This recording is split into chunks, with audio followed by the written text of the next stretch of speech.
दोस्तों, दो बड़ी तब्दीलियां हुई हैं और मजीद तब्दीलियां मुतवक्के हैं।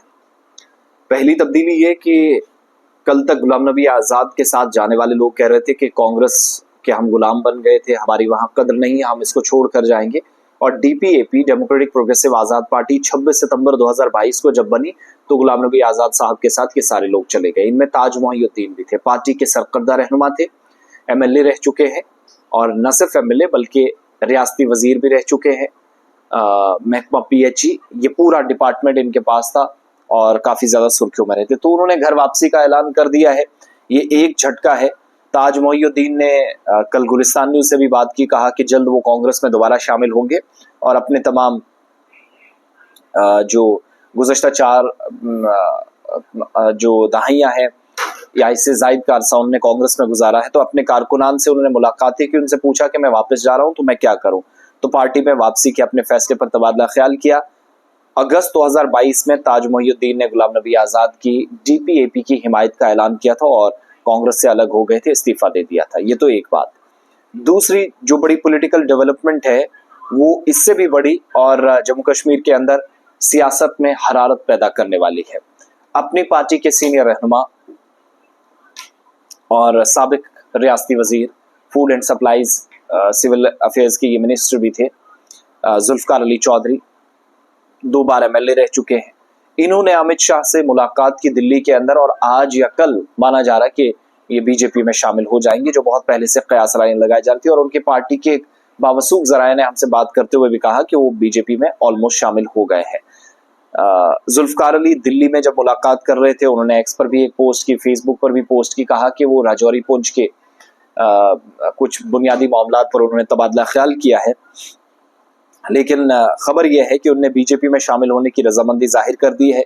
इंतखाबात से ठीक पहले उनकी शमूलियत जो है बीजेपी को भी खित्ते के अंदर काफी मजबूती देने वाली है।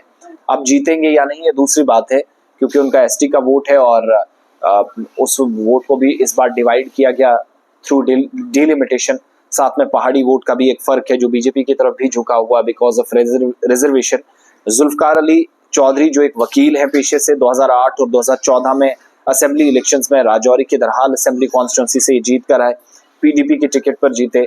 2015 से 2018 तक जो महबूबा मुफ्ती वाली पीडीपी और बीजेपी की मखलूत हुकूमत थी, काबीना के वजीर के तौर पर खिदमात अंजाम दी, कैबिनेट मिनिस्टर बने।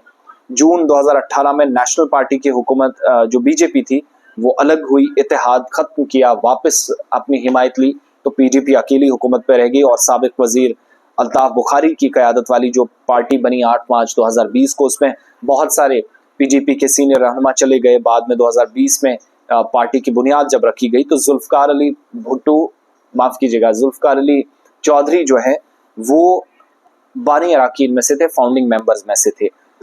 जम्मू कश्मीर में 18 सितंबर, 25 सितंबर और 1 अक्टूबर को 3 मराहिल में असेंबली इलेक्शंस होने हैं। वोटों की गिनती 4 अक्टूबर को होगी।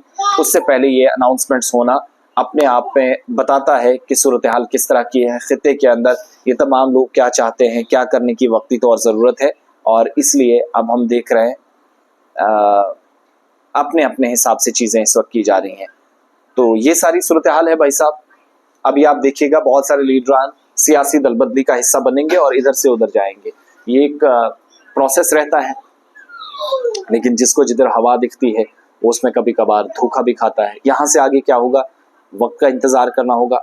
और वक्त ये है कि असेंबली इलेक्शंस तक बहुत सारे लोग इधर से उधर जाएंगे, लेकिन 2 बड़ी पार्टियों के लिए, साबिक वज़रा और साबिक वज़ीर आला गुलाम नबी आज़ाद और अल्ताफ बुखारी के लिए बुरी खबरें हैं, शदीद किस्म का झटका है। लीडर आते जाते रहते, लेकिन ये वो लीडर्स हैं जो पार्टी की बैकबोन भी थे और ठीक उस वक्त छोड़ गए जब पार्टी को सबसे ज्यादा जरूरत थी, असेंबली इलेक्शन से पहले।